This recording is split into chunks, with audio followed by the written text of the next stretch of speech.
Good morning, children. Today we are going to start a new chapter in civics, that is the role of government in health. In this chapter, we will define what is health, then factors that decide our health, health services, public as well as private sector, and equality of health care services. So, our country is a democratic country, and in this country, the government works for the welfare of its people. The government looks after our education, health, employment, etc. In this chapter, we are going to see how the government plays an active role in maintaining the health of its subject. So, first, let us understand what is a health. Now, as per WHO, that is World Health Organization, defined health in 1948 as a state of complete physical, mental, and social well being, and not just merely the absence of disease. Health not only means to be free from diseases and sickness, but it is also associated with nutrition, environmental health, social, and mental health. Now, we all want to be active and live in a good spirit. It is not healthy to live in a dull and inactive life.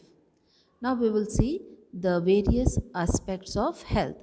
There are two aspects, one is physical health and second is mental health. Physical health means well built and sound body health.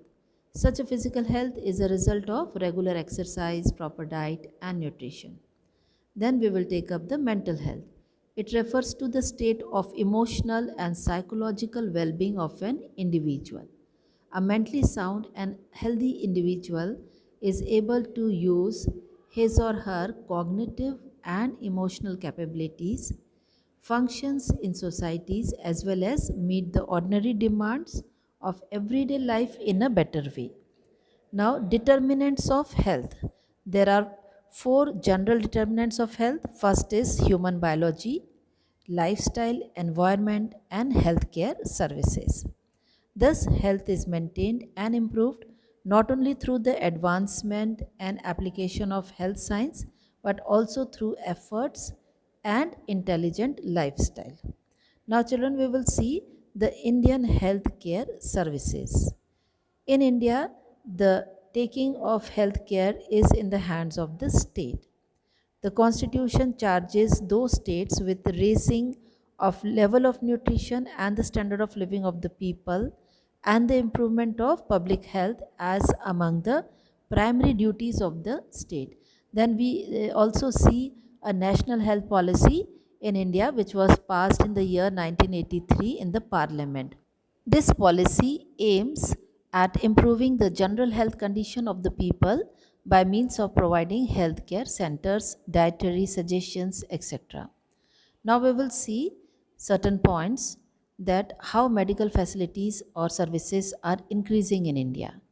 We see that the total number of hospitals have increased, then the total number of trained personnels also like doctors and nurses have also been increasing continuously. According to an estimate, more than 15,000 new graduate and postgraduate doctors are trained every year. Now, what we see these days that the early death rate among the people is reducing. So, let us see the reason for this.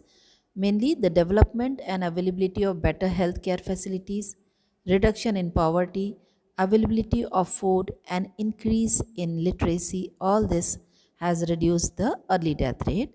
At the same time, what we see is that the birth rate is increasing and death rate is decreasing. Hence, the Indian population is growing very fast. The medical treatment has further provided a good chance of leading a better life to the common people. Now, due to this rising level of health facilities in India, what we see is that a number of medical tourists are also coming to India for different kind of treatment.